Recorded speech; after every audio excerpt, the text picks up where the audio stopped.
오늘 말씀은 열왕기하 18장 3절 4절 말씀 대독합니다. 히스기야가 그의 조상 다윗의 모든 행위와 같이 여호와께서 보시기에 정직하게 행하여 그가 여러 산당들을 제거하며 주상을 깨뜨리며 아세라 목상을 찍으며 모세가 만들었던 놋뱀을 이스라엘 자손이 이때까지 향하여 분향함으로 그것을 부수고 누우스단이라 일컬었더라.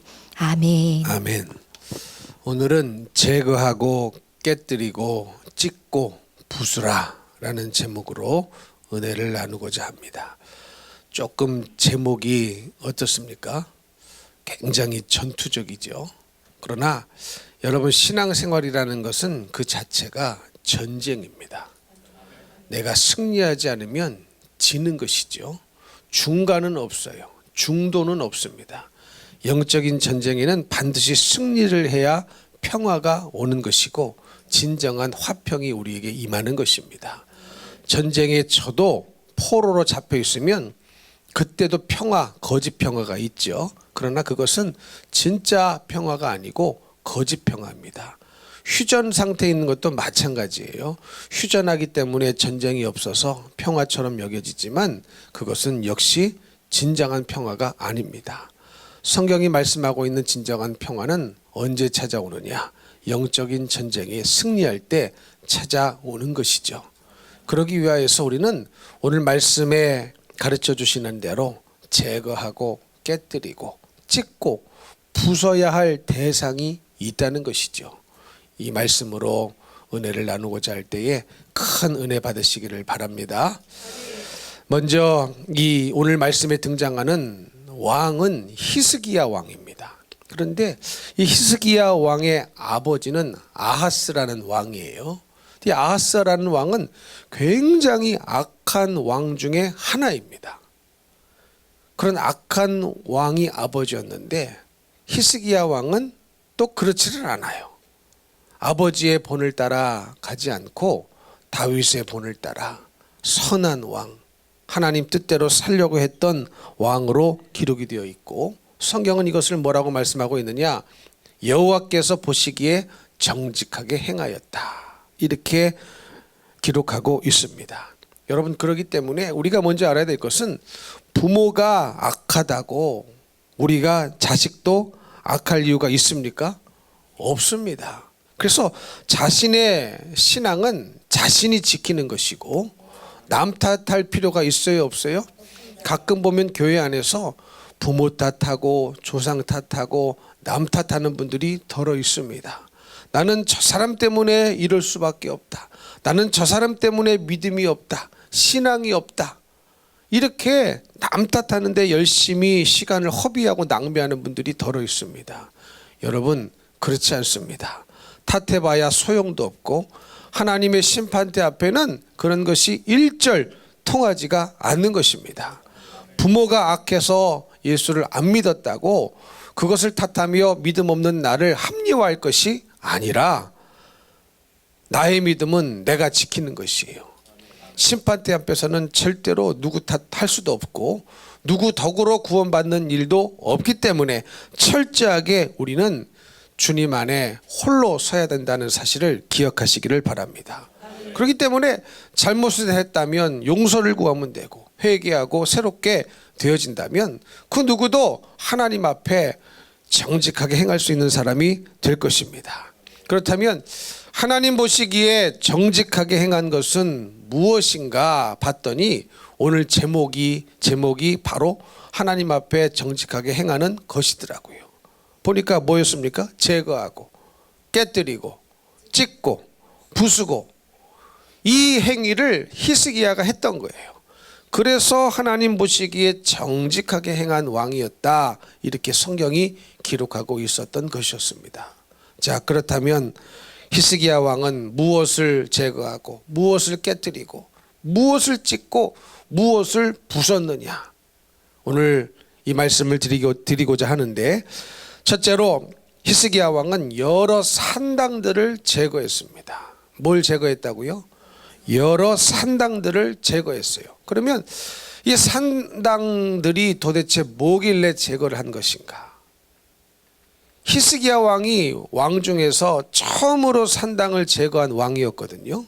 그러면 이 왕들이 그 전에 많이 있었거든요. 10명도 넘는 왕들이 히스기야 왕 이전에 있었는데 왜 다른 왕들은 제거하지를 않았는가? 왜 히스기야 왕이 처음으로 이 산당들을 제거했는가? 여러분, 산당이 뭐냐면요, 이방 신들을 섬기는 장소가 산당이었습니다. 그렇기 때문에 이 이스라엘 백성들이 가나안 정복한 후에도 하나님께 제사를 드려야 되는데 어디를 사용한 거예요?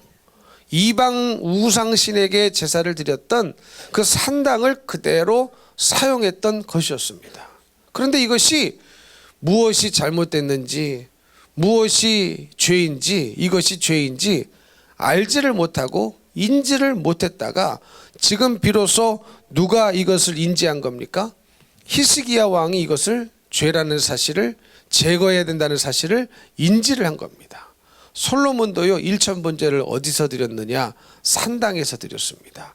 이방 우상신에게 제사를 드렸던, 섬겼던 그 장소 그대로 그냥 그 장소를 그대로 써서 누구를 섬겼던 겁니까? 하나님을 섬겼던 것이었습니다.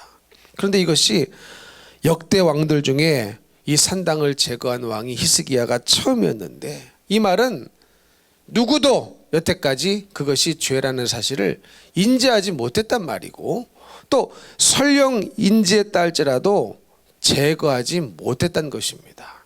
여러분, 그렇더라고요. 사람이요, 첫째 왜 죄를 회개하지 못하느냐? 그게 죄라는 것을 인지를 못하기 때문에 회개를 못하더라고요. 안 하더라고요. 희한하죠? 누가 봐도 죄예요. 누가 봐도 그 사람 잘못했어요. 그런데 정작 당사자는 그것이 죄인 줄 인지를 합니까? 안 합니다.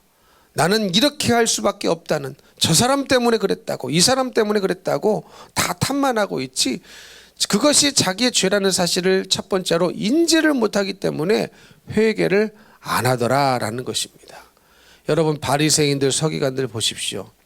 그들의 신앙 없음이, 하나님 사랑하지 않음이, 자기 의로 충만한 것이 스스로 그것이 죄라는 인지를 하였습니까? 못했습니다. 인지를 하지 못하였을 뿐만 아니라 자기들이야말로 천국에 갈 수 있는 백성들이라고 너무너무 자신했거든요. 그러니까 여러분, 왜 회개를 못하느냐? 왜 죄 사함을 받지 못하느냐? 죄를 지어놓고도 죄라는 사실을 인지하지 못하기 때문에 회개를 못하는 것입니다. 그게 첫 번째 이유예요. 그러면 두 번째 이유는 뭐냐? 죄라는 것을 알아도 그 죄를 또 제거하고 회개하는 것은 또 다른 문제입니다. 또 다른 영역의 믿음이 필요한 거예요. 죄라는 것을 뻔히 압니다. 그렇다고 해서 그것을 제거하고 또 회개하고 새롭게 하는 것은 또 다른 차원의 믿음이 필요하고 또 다른 차원의 용기가 필요한 일이거든요. 아무리 이 산당이 잘못됐다, 어떻게 이방 우상을 섬겼던 곳에서 하나님을 섬기느냐, 이것이 잘못됐다는 것을 인지했다 할지라도 이미 이스라엘 백성들이 여러 왕 세대에 걸쳐서 그렇게 자리 잡고 있었거든요. 솔로몬도 산당에서 일천번제를 드렸단 말이죠. 그러나 이제 솔로몬이 성전을 지었지 않습니까? 성전을 지었다면 산당에서 더 이상 드리면 안 될 텐데 그냥 옛날부터 옛적부터 드렸기 때문에 그냥 거기서 계속 이것이 전통이라고 그래 왔지 않냐고 합리화하면서 계속 거기다가 하나님께 제사를 드렸던 것이었습니다. 여러분, 우리는요, 민감해야 될 것이 있다면 죄에 대해서 민감하셔야 됩니다. 근데 죄에 대해서는 둔감한데 뭐 사소한 곳에서는 굉장히 민감하게 반응하는 분들이 있어요. 쓸데없이. 여러분, 민감해야 될 것이 있다면 죄에 대해서 민감하십시오. 어떤 사람 보면은 피부도 민감성 피부가 있더라고요. 얼마나 피부가 민감한지 뭐 아무거나 못 바른답니다. 딱 그 피부에 맞는 거 발라야 되는데 민감하기 때문에 그렇죠. 그래서 뭐 싼 거, 나쁜 성분 들어있는 거 잘 안 맞는데 이 얼굴이 뒤집어지고 그런데요. 근데 여러분, 정말로 민감해야 될 것이 있다면 죄에 대해서 민감하셔야 되거든요. 그것이 거룩해지는 길이고, 그것이 믿음이 성숙해지는 길이고, 그것이 하나님과 가까워지는 길인데, 죄에 대해서는 민감하지 않는데 쓸데없는 일에는 얼마나 민감한지 몰라요. 여러분, 죄에 대해서 민감하시기를 바랍니다. 죄에 대해서 민감하시기를 바랍니다. 믿으십니까? 그리고 죄라는 것을 알았다면 어떠한 대가를 치른다 할지라도 반드시 제거를 해야 돼요. 제거를 하셔야 돼요.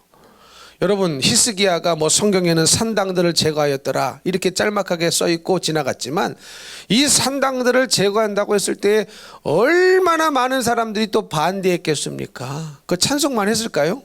반대했을 거예요.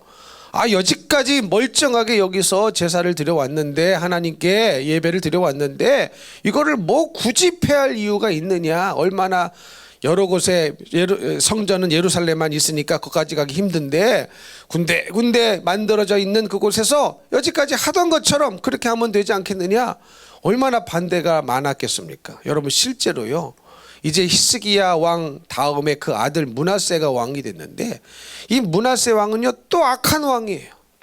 또 악한 왕이 되어가지고 히스기야가 바로잡은 개혁한 모든 것을 다 돌려놔 버립니다. 얼마나 악합니까? 다시 산당의 제사를 시작해 버려요. 여러분, 죄를 알아도 이렇게 제거하기가 힘든 거예요. 그러나 죄라는 것을 인지했다면 어떠한 대가를 치른다 할지라도, 그것이 전통이 됐든 수백 년 내려온 전통이든 뭐 어쨌거나 상관하지 않고, 죄라는 것이 인지가 됐다면 반드시 회개로 끊어내고 제거해야 될 줄로 믿습니다. 여러분, 그 중에 하나가 뭐라고 그랬어요? 장례식 아닙니까? 장례식에 관한 설교를 여러 차례 했고, 그렇게 장례를 치르자고 많이 얘기를 했습니다. 그래서 많은 가정들이 그렇게 장례를 치른 가정도 있고, 그러나 이것이 전통에 맞지 않는다, 이상하다, 창피스럽다, 사람들이 뭐라고 생각하느냐, 뭐 이런 생각에 빠져가지고 아직도 그것이 옳다고 마음으로 인정은 되지만 그렇게 치르지 않는 가정들도 있었습니다. 그러나 여러분, 말씀을 듣고 보니 너무 맞는 말 아닙니까? 너무 맞는 말 아니에요? 믿으십니까? 여러분, 돌아가신 분 못하러 영정 사진을 올려놓느냐? 여러분, 그분 때문에 오시는 조문객은요, 그분 얼굴 이미 알고 있습니다. 그렇죠? 그리고 그분 때문이 아니라 자녀들 때문에, 가족 때문에 조문 오시는 분들은 얼굴 굳이 몰라도 괜찮습니다. 그런데 사진을 올려놓으면 무슨 폐단이 있습니까? 거기다가 절하는 폐단이 있어요. 절하게 만들어지는, 본의 아니게 절하게 만들어지는 이 우상 숭배할 수 있는 그 폐단이 있단 말이죠. 이해가 되십니까? 여러분, 일제강점기 시대에도 신사참배가 뭔 줄 아십니까? 그 일본의 조상신을 모신 그곳에다가 이렇게 절하는 거예요. 이렇게 절하는 거예요. 그게 신사참배입니다. 그거 해면 돼요, 안 돼요? 하면 돼요, 안 돼요? 일본의 조상들입니다. 일본의 옛날에 죽은 조상들. 근데 그거 우상숭배라고 못하게 했거든요. 하지 말아야 되는 거거든요. 여러분, 제사도 똑같은 거예요. 돌아가신 분의 장례식에도 그거 하면 안 되는 겁니다. 안 되는 거예요. 근데 사진을 올려놓으면 자꾸 와서 합니다. 자동적으로 합니다. 꽃 올려놓고 죽은 자를 기리고, 죽은 자를 기리는 것은 우상숭배인데, 그래서 못하게 하는 건데, 그래서 제사도 못 지내게 하는 것 아닙니까?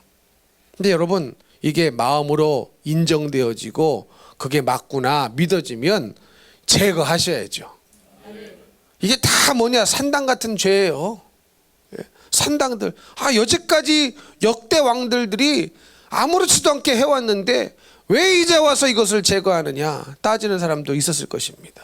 그러니 그 다음 왕 아들 므낫세는요, 이걸 다 돌려놓은 거 아닙니까? 돌려놓은 거 아닙니까? 근데 왜 죄를 짓게 만드느냐고. 또 이런 사람이 있죠. 아, 나는 절하지 않기 때문에 괜찮습니다. 여러분, 내가 절하지 않아도, 내가 믿음이 있어서 나는 절하지 않아도 믿음 없는 교회 안 다니는 누군가가 와서 절하게 만들지 않습니까? 그러면 그거 방조죄죠. 죄인 줄 알면서 죄를 짓도록 만든 방조죄에 해당합니다. 내가 도둑질을 안 하는데 도둑질 하도록 망을 봐줬다면 그것도 공범인 것처럼 똑같은 죄입니다. 그거 마음으로 인정이 되고 한다면요, 누가 뭐라고 그래도, 누가 반대해도 이것은 남아있는 자손들을 위해서 좋은 것이기 때문에 죽은 자를 위하는 게 아니에요. 여러분, 돌아가신 분은요, 이미 우리가 해드릴 게 없어요. 이해가 되십니까? 돌아가신 분에게 그 영정사진 올려놓고 꽃으로 아무리 장식한다 할지라도 돌아가신 분이 씩 웃거나 그런 일 없어요. 아무리 거기다가 그분 살아생전에 좋아하시는 음식을 차려놓는다 할지라도 그거 잡수시지 않습니다. 이미 심판이 끝나버렸어요. 돌아가신 분을 위해서 할 일이 없어요. 그럼 중요한 건 누구냐? 남은 자거든요. 살아있는 가족 아닙니까? 그러니까 살아있는 가족이 더 이상 영적으로 무지해서 귀신 마귀 역사를 몰라서 무지해서 한 그 죄를 끊어주기 위하여, 우상숭배 저주를 끊어주기 위하여 그렇게 하는 것인데, 그게 마음으로 옳구나 듣고 보니 맞지 않습니까? 나는 절을 안 했다 할지라도 누군가 와서 절을 하도록 만들어준 그 죄를 어떻게 할 거냐는 거죠. 어떻게 할 거냐는 거죠.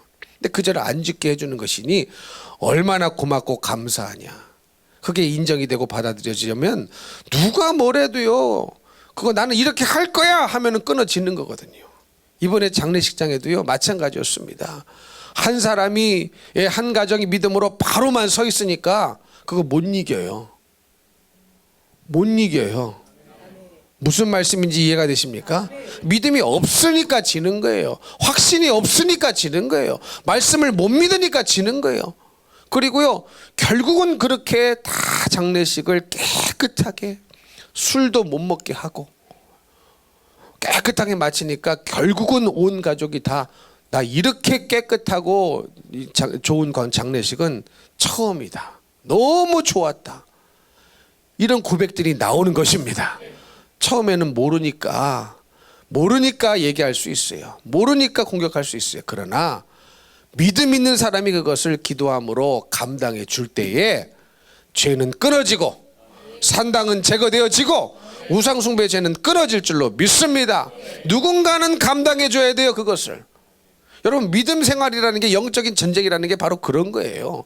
누군가는 믿음 있는 사람이 기도해 주고 감당해 주고 이 전쟁을 치러줘야 되는 것인데, 믿음이 없어서 전쟁을 안 치러주고 미꾸라지처럼 빠져나간다면 여러분, 그 가정에 지속적으로 임하는 죄의 저주를 어떻게 끊겠습니까? 어떻게 끊겠습니까? 믿으십니까? 여러분, 믿음은 생명보다 소중한 거예요. 하나님 말씀에 순종하는 것은 생명보다 소중한 것이고, 순종하면 영원한 복이 임하게 될 줄 믿습니다. 결국은요, 그거 자자손손 남은 자손들이 잘 되라고 하는 거예요. 더 이상 죄를 짓지 말고, 더 이상 죄를 짓지 말고. 그래서 가서 복음을 전하는 것이죠. 절대로 이 세상의 인생이 다가 아니다. 우리가 죽으면 육신은 흙에 묻혀서 썩어지지만 우리 몸 안에 있는 영혼은 죽을 수가 없다. 그러니 예수 믿는 것이 최고의 복이고 최고의 위로는 예수님이다. 예수 믿고 천국 가는 것이다. 여러분, 맞잖아요. 맞지 않습니까? 그렇지 않습니까? 진짜 위로는 예수 믿고 천국 가는 것인 줄 믿습니다. 그래서 죄라는 것을 알았다면 어떤 대가를 치른다 할지라도 제거해야 합니다. 뭐 수백 년 내려온 전통이다, 소용없어요. 죄를 수백 년 전통으로 가져가면 뭐 하겠습니까? 그렇지 않습니까? 죄가 무슨 좋은 전통이라고. 죄는 끊어야 되는 거예요. 끊어야 되는 거예요. 근데 히스기야 왕 처음 이 죄를 끊은 왕이었어요. 이해가 되십니까? 새 포도주는 새 부대에 담아야 합니다. 그런데 누가복음 5장 39절에 보니까 왜 새 포도주는 새 부대에 못 담습니까? 자꾸 묵은 것이 좋다고 하는 거예요. 묵은 것이 좋다는 거예요. 여러분, 제가 요즘 기도 제목이 뭔 줄 아세요? 지금 성전은 새 것으로 짓고 있지 않습니까? 근데 우리가 묵은 것이 되어서는 안 된다는 거예요. 그래서 옛 죄악들, 옛 잘못된 것들 다 우리가 이 임시 성전에서 지금 예배드리고 있는 이 순간에, 이 시간에 회개로 다 찾아내서 묵은 것을 가지고 들어가지 않기를 축복합니다. 그래야 되는 거예요. 여러분 한번 생각해 보세요. 내가요 진흙탕에 막 빠져가지고 굴러가지고 몸이 더럽혀졌는데 누가 더럽혀진 몸을 목욕하지 않고 씻지 않고 거기다가 새 옷을 덜러덩 입는 사람이 누가 있습니까? 그런 사람이 있어요? 그런 사람이 있다면 우리는 뭐라고 얘기할까요? 미쳤구나. 저 사람 정신 나갔구나. 그렇게 얘기하지 않겠습니까? 아니 새 옷을 입으려면 진흙으로 흙투성이 된 그 지저분한 몸을 먼저 깨끗이 씻어야 새 옷을 입어야 될 텐데 씻고, 아니 씻지도 않고 진흙탕에 굴른 그 모습 그대로 가지고 옛 죄악 옛 성품 그대로 가지고 여러분 새 성전에 들어가려고 한다면 이게 얼마나 황당한 일입니까? 지저분한 몸을 목욕도 안 하고 새 옷을 입는 것처럼 이것은 안 될 말인 것이죠. 그래서 우리는 정말로 새 성전에 들어가기 전에 내가 먼저 옛 죄악을 깨끗이 회개하고 거룩한 성전이 되시기를 축복합니다. 새 포도주는 새 부대에 담아야 되는 것입니다. 두 번째, 히스기야는 주상을 깨트리고 아세라 목상을 찍었다, 이렇게 기록하고 있어요. 이 주상은요, 이 돌기둥으로 만든 우상이에요. 이 주상이에요. 아세라는 누굽니까? 바알의 마누라 여신, 바알의 마누라 여신이라고 만들었던 그 여신이 아세라인데 이 아세라 목상 이 찍어버렸어요. 그러니까 이 히스기야는 이 눈에 보이는 우상 딴지들을 찍어 없애버린 거예요. 근데 여러분 사람은요 자꾸 이 눈에 보이는 거, 눈에 보이는 현상들만 믿으려는 경향이 있어요. 근데 하나님은 눈에 안 보이셔요. 이해가 되십니까? 근데 이 사람들은 자꾸 눈에 안 보이면 안 믿어요. 그래서 눈에 보이는 걸 만들어내는 거예요. 눈에 보이는 현상을 자꾸 요구하는 거예요. 이해가 되십니까? 시내산에 도착했을 때도 모세가 40일 동안 하나님을 만나고 있으니까 모세도 안 보여, 하나님도 안 보이셔. 그러니까 밑에 있는 백성들이 난리가 났습니다. 그래가지고 아론을 충동해가지고 금송아지 우상을 만들었는데 눈에 보이는 것이 뭔가가 있어야 이들은 마음의 안정감을 얻는 거예요. 그러나 하나님은 눈에 보이시지 않습니다. 그래서 눈에 보이지 않는 것을 믿으려고 하니까 자꾸 뭘 만들어내는 거예요? 우상을 만들어내는 거예요. 그러나 여러분 믿음은 그런 것이 아닙니다. 눈에 보이지 않는다 할지라도 눈에 보이지 않는 하나님을, 하나님의 존재를 믿는 거예요. 그래서 히브리서 기자는요 11장에 뭐라고 말씀하고 있습니까? 믿음을 설명하고 있는, 믿음이 뭔지를 가르쳐주고 있는 히브리서 기자의 히브리서 11장 내용을 보면은 반드시 그가 계신 것을 믿으라고 그랬어요. 두 가지를 믿으라고 그랬는데 뭘 믿으라고 그랬어요? 반드시 하나님이 계신 것을 믿어야 된다는 거예요. 눈에 보이시지는 않지만 하나님의 존재를 믿어야 된다는 겁니다. 그리고 그를 찾는 자에게 상 주시는 분이심을 믿어야 된다는 것이죠. 근데 뭘 믿어야 돼요? 그가 존재하는 것을, 하나님이 존재하시다는 것을, 눈에 보이지는 않지만 하나님의 존재를 믿으라는 거예요. 자꾸 눈에 보이는 우상을 만들어 놓고 그것을 믿을 것이 아니라 눈에 보이시지 않지만 그분이 살아계신다, 그분이 온천하 만물을 말씀으로 창조하셨다, 그분이 우리의 아버지시다, 이것을 믿으라는 겁니다. 그래서 여러분 하나님의 존재를 믿는 것은 굉장히 큰 믿음입니다. 큰 믿음인 거예요. 여러분 왜 사실은 믿음 없이 살아가는 줄 아십니까? 왜 죄를 짓고 밥 먹듯이 짓고 회개도 안 하고 살아가는 줄 아십니까? 하나님이 계시다는 것을 안 믿기 때문에 그래요. 하나님이 지금 나를 보고 계신다는 것을 안 믿기 때문에 자기 마음대로 사는 거예요. 못된 짓 다 해가면서. 하나님이라는 존재가 살아계신 분으로 인지를 못하는 겁니다. 느끼지를 못하는 거예요. 이해가 되십니까? 그러니 죄를 짓는 거예요. 여러분 한번 생각해 보세요. 누가 내 옆에 나를 지금 불꽃 같은 눈으로 보고 있는 아버지가 옆에서 내 옆에 보고 있는데 그 앞에서 누가 음란한 짓 할 사람이 누가 있겠어요? 그렇지 않습니까? 무슨 말씀인지 이해가 되십니까? 지금 아버지가 나를 보고 계시는데 못된 짓 할 사람이 누가 있겠어요? 그 말은 뭐냐? 그분의 존재를 믿지 않는다는 거예요. 인지하고 살아가지 않는다는 겁니다. 여러분, 하나님의 살아계심을 믿고 그분이 계신 것을 믿는 분들은 큰 믿음인 거예요. 적은 믿음이 아닙니다. 그래서 성경은 창세기 1장 1절부터 믿어지지 않으면 더 앞으로 나아갈 수가 없습니다. 태초에 하나님이 천지를 창조하시느니라. 천지를 누가 창조하셨어요? 우리 하나님이 창조하셨습니다. 우리 인간들을 누가 창조하셨습니까? 우리 하나님이 창조하셨습니다. 그렇기 때문에 하나님은 우리의 정확한 유일한 주인 되시는 분이에요. 창조주십니다. 우리는 피조물입니다. 그래서 우리는 그분 명령을 따라 말씀을 따라 사는 것이 우리의 본분이고 우리의 복인데, 그분이 살아계신 분, 그분이 존재하시다는 것 자체를 안 믿고 살아가니까 불신 가운데 내 마음대로 마음껏 죄짓고 살아가는 사람들이 너무나 많다는 사실입니다. 여러분, 하나님의 존재를 믿으시기를 축복합니다. 그리고 그분의 존재가 여러분의 언행 심사를 항상 컨트롤할 수 있기를 예수님 이름으로 축복합니다. 마지막으로 세 번째, 히스기야는 무엇을 이제 부숴버렸느냐? 모세가 만든 놋뱀을 부숴버렸습니다. 지난번에도 한번 말씀을 드렸는데요, 이 민수기 21장에 보면은 이 놋뱀에 관한 사건이 기록이 되어 있죠. 왜 하나님이 모세에게 놋뱀을 만들려고 하셨습니까? 왜 그랬습니까? 이스라엘 백성들이 자꾸 불평을 하는 거예요.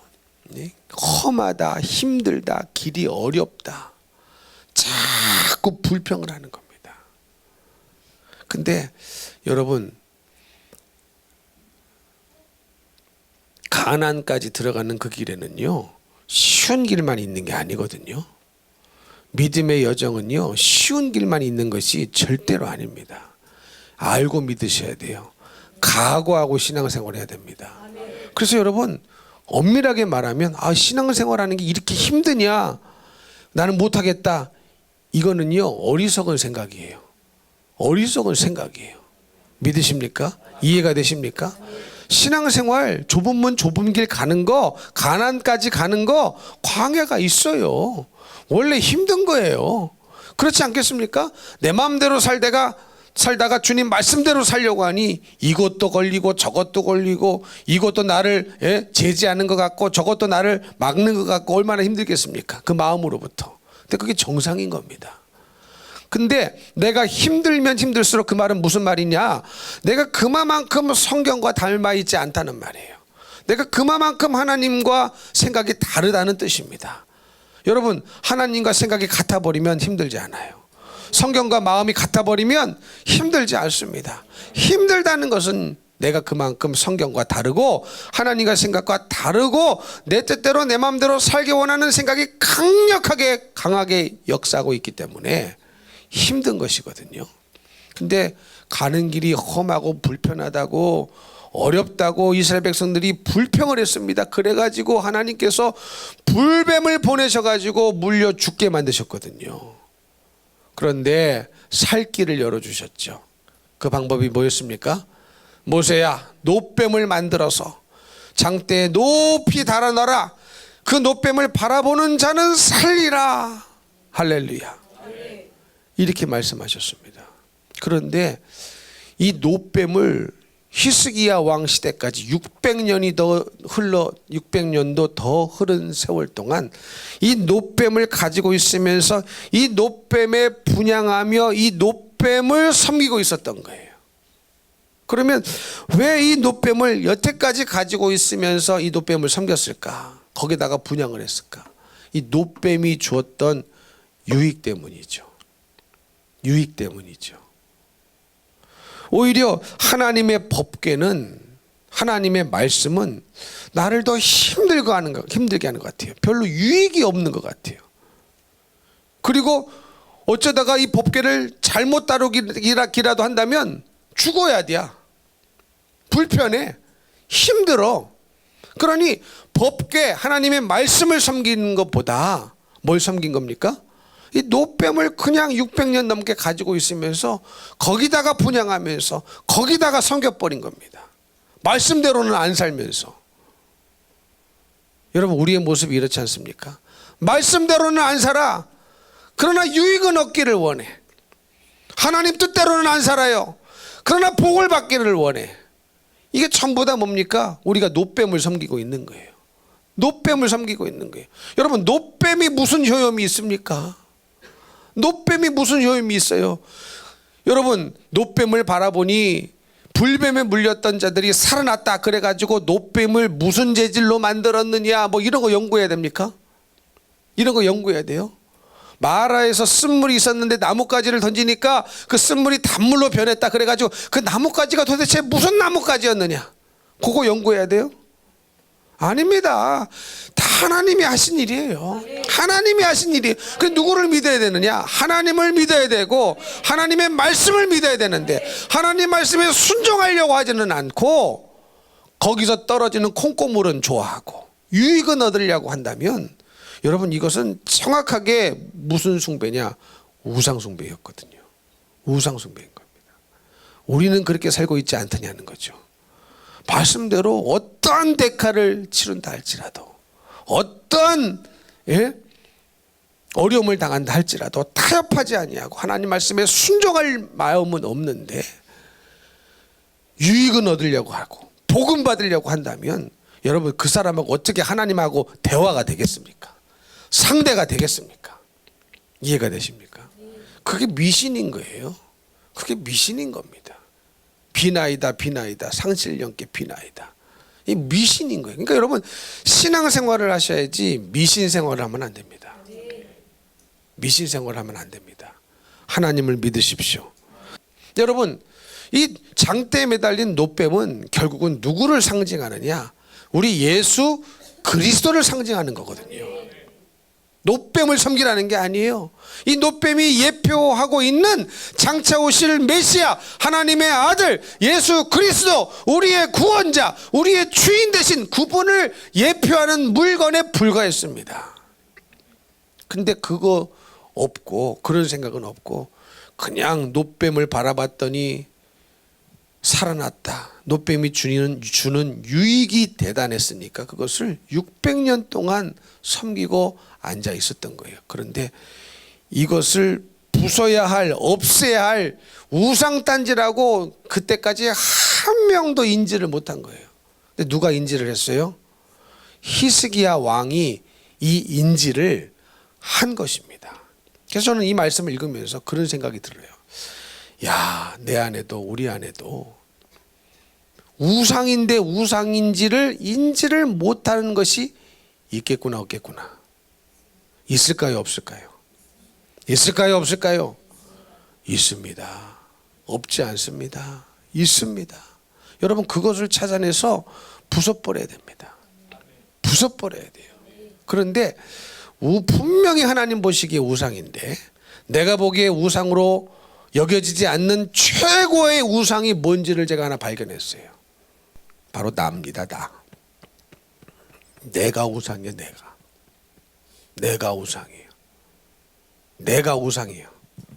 내 꿈이 우상이고 내 기분이 우상이고 내 감정이 우상이고, 다 나. 내가 우상이에요. 내가 우상이에요. 그러니 하나님 말씀이 뭔지는 알아도 안 따르는 거예요. 따를만 하면 따르고 내가 판단해서 어렵겠다 힘들겠구나 그러면 무슨 합리화를 갖다 대서도 기어이 순종하지 않습니다. 그러면 기준이 누구라는 거예요? 절대적인 기준은 누구라는 거예요? 하나님이 아니고 하나님의 말씀이 아니고 나라는 얘기거든요. 그러니 여러분, 모든 사람은, 많은 사람들이 스스로를 섬기고 있더라고요. 스스로를 섬기고 있어요. 그래서 참 우상단지인데 발견하기 어려운 최고의 우상단지는 누구냐? 자기 자신입니다. 자기 자신이에요. 그래서 우리 예수님은요, 예수님의 제자가 되려면 반드시 두 가지를 하라고 그랬어요. 자기를 부인하라고 그랬어요. 자기를 부인하셔야 됩니다. 여러분의 생각, 육신의 생각, 아니 나는 이랬기 때문에 나는 이렇게 생각할 수밖에 없지 않느냐, 당신이 이랬기 때문에 나는 이렇게 행동할 수밖에 없겠다, 이게 다 뭐냐? 자기를 부인하지 않아서 그래요. 자기를 부인하지 않아서 그래요. 여러분 한번 생각해 보십시오. 내가요 죄인 중에 개수라는 생각 하나만 갖고 있어도요 그런 말 못합니다. 그런 말 못합니다. 무슨 말씀인지 이해가 되십니까? 무슨 말씀인지 이해가 되십니까? 그러나 자기가 죄인이 아닌 거죠. 나만큼 의인이 없다고 생각하는 거죠. 그래 누가 봐도 다 잘못한 건데 근데 스스로는 인지를 못하고 생각을 안 바꾸고, 다 기준이 누가 돼서 그러느냐? 나 자신의 생각, 나 자신의 감정, 나 자신의 꿈, 뭐 이런 것들이 다 우상이 됐기 때문에 발생하는 일들입니다. 그러나 성경은, 예수님의 진짜 제자가 되기를 원한다면 두 가지를 하라고 그랬어요. 첫째는 자기를 부인하는 겁니다. 둘째는 자기 십자가를 지고 주님을 따르는 것입니다. 근데 우리는 다 아는데 이 두 가지를 안 하죠. 제일 안 하는 게, 제일 못하는 게 이 두 가지 아닙니까? 자기 부인 안 해요. 자기를 계속 내세웁니다. 내세웁니다. 여러분, 자기를 내세우는 한 신앙생활 못합니다. 신앙생활 못합니다. 자기를 부인하고 주님을 따라야 되는데, 나를 부인할 때 주님 말씀이 이해가 되고, 나를 부인할 때 십자가의 길을 걸어갈 수 있는데, 내가 자꾸 나를 드러내면 어떻게 주님을 만나고 십자가의 길을 걸어갈 수가 있겠습니까? 그리고 제일 못하는 거 자기 십자가 지는 거예요. 자기 십자가 지는 거예요. 오늘날 세대가 그래요. 믿음이 워낙 없는 세대다 보니까 뭔가 조금 신앙생활, 교회생활 하다가 조금이라도 뭐 부담스럽고 힘든 일이 맡겨질 것 같으면 잽싸게 도망가 버립니다. 그래도 천국에 갈 수 있다면 얼마나 좋겠습니까? 근데 천국은 뭘로 가요? 믿음으로 가는 거거든요. 믿음으로 가는 거거든요. 근데 그건 믿음이 아닌 거거든요. 기준이 자기인 거거든요. 자기 생각인 거거든요. 기준은 내가 되어서는 안 됩니다. 하나님의 절대적인 말씀이 되어야 됩니다. 그래야 믿음이고, 그래야 천국인데. 근데 그것을 안 하는데, 그것만 안 하는데, 그것만 안 하고 다른 것들은 다 하는데 어떻게 천국 문이 활짝 열려질 수가 있겠냐는 거죠. 그럴 일은 있습니까? 없습니까? 없어요. 없어요. 그래서 여러분, 히스기야 왕도요, 물론 완전한 왕은 아니었습니다. 그 이후의 사건들을 읽어보면 또 실수해서 잘못 결정하는 부분도 나옵니다. 그러나 성경은 적어도 한 왕을 평가할 때에 기준을 뭘로 삼았냐면, 다윗과 같았더라, 다윗과 같지 않았더라. 딱 요 한 가지 기준을 썼더라고요. 하나님 보시기에 정직한 왕은 다윗과 같아서 이렇게 되어 있고, 하나님 보시기에 악했던 왕은 다윗과 같지 않아서 이렇게 둘로 구분을 해놨어요. 그럼 제가 생각해 봤어요. 왜 다윗이 기준이 되었을까? 다윗도 알다시피 죄에 졌습니까? 안 졌습니까? 졌어요. 누가 봐도 비겁하고 치졸하고 치사한 죄를 졌단 말이죠. 그렇지 않습니까? 남의 아내를 빼앗으려고 얼마나 머리를 굴렸습니까? 그 순간 완전히 마귀에게 사로잡힌 것이죠. 그렇죠? 보세요. 이 다윗이 지은 죄 얼마나 치졸합니까? 남의 아내를 기어이 자기 부인으로 만들려고, 범하려고 얼마나 기회가 많았어요. 중간중간에 멈출 수 있는 기회 아닙니까? 그런데 그 모든 기회를 다 놓쳐버렸어요. 아니, 전쟁 중에 왜 자기는 혼자 궁중에 들어가 앉아 있냐고. 그리고 거닐다가 저 밑에 나체로 목욕하고 있는 여인이 보이면 눈을 돌리면 되지. 눈을 돌리면 되잖아요. 그렇지 않습니까? 아이고 민망하네. 쑥 들어가 버리면 되지. 밥 먹어야 되겠다. 여봐라, 요거트 갖고 와. 그래가지고 그리고 이제 누구냐고 또 물으러 알아보러 갔잖아요. 그러면 우리 아내 바세바입니다. 그렇게 보고를 하면 아, 남의 아내구나. 그러면 그때 멈추면 되잖아요. 그렇지 않습니까? 아, 뭐 이렇게 봐가지고 막 그랬다 할지라도 누구 아내라는 것을 이제 알았다면 그때라도 멈추면 얼마나 좋습니까? 근데 기어이 그 여인을 데리고 와가지고 또 여인의 그 기간까지 다 기다려가면서, 예? 마칠 때까지 기다려가면서 범할 정도였으니 얼마나 이 마귀 역사가 강하게 꽂혀 있었던 사람이었느냐. 근데 왜 성경은 왕들을, 악한 왕과 그렇지 않은 왕을, 정직한 왕을 구분할 때에 다윗을 들었었을까 생각해 봅니다. 그것은요, 회개에 있습니다. 회개에 있어요. 회개하셔야 됩니다. 여러분, 잘못했으면요, 잘못했다고 말할 수 있는 용기도 필요한 거예요. 그 마음이 필요한 거예요. 근데 끝까지 잘못했다는 말을 안 하죠. 그럼 어떻게 되는 줄 아십니까? 남 잘못한 것만 자꾸 생각이 나요. 저 사람이 나에게 이런 것만, 저 사람이 나에게 이런 것만 생각이 나요. 아닙니다. 말씀드렸지 않습니까? 저도요, 인생 살다가 아들에게 잘못한 것이 생각이 나면, 깨달아지면 내가 미안하다고 합니다. 미안하다고 합니다. 어린아이를 할지라도 마찬가지예요.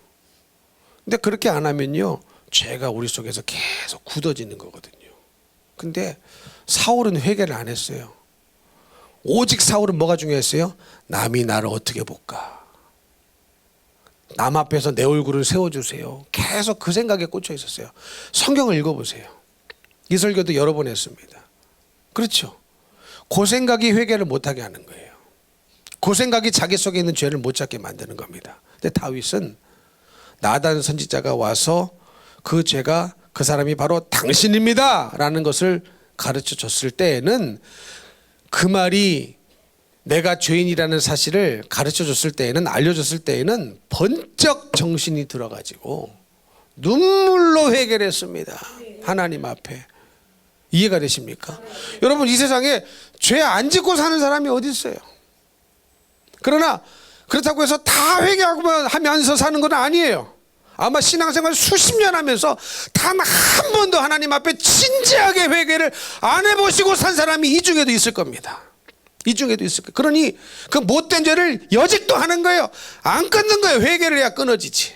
회개를 해야 끊어지지. 근데 죄는 열심히 져놓고 남에게 내가 창피한 생각만 하면 이게 죄가 끊어지겠습니까? 안 끊어지는 거예요. 그게 사울이었어요. 그게 다 역대 망한 왕들, 악한 왕들이 동일하게 했던 짓들이었습니다. 그러나 히스기야는 다윗 왕과 같아서, 아하스는 다윗 왕과 같지 않아서, 므낫세는 다윗 왕과 같지 않아서 성경이 그 기준을 다윗으로 삼고 있는 이유는 다윗이 죄가 없어서가 아니요, 죄를 지었을 때 적나라하게 창피스럽게 수치스럽게 드러났지만 하나님 앞에 철저히 눈물로 회개했기 때문에, 그 회개가 그 사람을 살린 겁니다. 회개가 그 사람을 살린 거예요. 이거를 제가 8년을 외쳤어요. 8년을 외쳤어도 못 깨달은 사람 어떻게 하겠습니까, 여러분? 이제는 깨달아야 될 때가 아닙니까? 이제는 깨달아야 되지 않겠습니까? 절대로 앞으로는 뒤돌아섬이 없어야죠. 뒤돌아가는 일이 없어야죠. 그렇지 않습니까? 이게 얼마나 중요하면 여러분, 8년을 한결같이 듣든지 안 듣든지 외치겠습니까? 이게 얼마나 중요하면, 죄는 지울 수 있다. 그러나 용서를 구하고 회개할 수 있어야 된다. 그게 나를 살리는 거예요. 다윗이 죄가 없어서 성경이 다일 것 같았다 말하고 있는 게 아니에요. 그게 하나님 마음에 합한 사람입니다. 하나님의 합한 사람이 도대체 뭘까? 이 생각도 해봤어요. 하나님 마음에 합한 사람 치고 다윗이 지은 죄는 너무 비열한 죄였거든요. 아, 하나님의 마음에 합한 것도 회개할 수 있는 마음이구나. 회개할 수 있는 마음이구나. 제가 이게 깨달아집니다. 그래서 사랑하는 성도 여러분, 정말로 우리는 하나님 보시기에 정직하게 행해야 되는데, 우리가 내 속에 죄가 있는 것들, 우상 숭배, 나라는 우상 섬기고 살아왔던 이 모든 우상 숭배의 죄를 제거하고 깨트리고 찢고 부숴야 우리는 하나님께로 정말로 가까이 나아갈 수 있는 믿음의 사람이 될 수가 있는 것입니다. 그래야 우리 앞에 천국문이 활짝 열려지는 것이죠. 자주 말씀드리지만 여러분, 정말 우리 일생 일대의 최고로 중대한 현실은 언제 찾아오느냐? 지금 우리가 살아가는 이 세상이 아니에요. 진짜 우리 인생의 최고로 중대하고 최고로 우리가 긴장하며 맞이해야 할 그 현실은 내 육신이 죽음으로 눈이 감겨지는 그 순간, 내 영혼이, 내 육신이 죽음 때문에 육신의 눈이 감겨지는 순간, 내 영혼의 눈은 어디선가 떠진단 말이죠. 어디선가 떠지는 순간이 오는데, 바로 그 순간이 여러분의 일생일대 최고로 중요한 현실입니다. 그 찰나의 현실이요, 그 순간적인 현실이 영혼을 좌우하는 거예요. 영혼을 좌우하는 거예요. 옛날에 럭키 금성인가요? 골드스타인가요? 뭐 순간의 선택이 10년을 좌우한다, 그렇게 선전했던 적이 있어요. 그런데 내 영혼의 눈이 어딘가에서 떠지는 그 찰나의 순간이 영혼을 좌우하는 거예요. 그러니 그 순간이 얼마나 큰 현실이겠습니까? 근데 이 세상의 현실이 다인 것처럼 나라는 우상을 제거하고 깨뜨리고 찢고 부숴야 되는데, 그걸 안 한다면, 그리고 지옥불에 떨어진다면 그 책임을 누가 지겠습니까? 그거 안 당하게 해주시려고 우리 하나님께서 하나밖에 없는 아들을 죽이시고 우리를 살려주신 거예요. 살려주신 거예요. 그러니까 그 은혜를 안다면요, 바울과 같은 고백이 나올 수밖에 없어요. 내가 죄인 중에 괴수구나. 내가 죄인 중에 괴수구나. 상석에 가려고 하는 것이 아니라 항상 말석에 가서 내가 죄인 중에 괴수구나. 그 고백이 그를 끝까지 순교의 자리로 주님 뜻대로 살다가 죽는 그 인생을 살도록 해준 힘이 되었는 줄 믿습니다. 이런 은혜가 저와 여러분의 삶 속에 끝까지 주님 앞에 서는 그날까지 넘치도록 임하게 되시기를 예수님 이름으로 축복합니다. 축복합니다.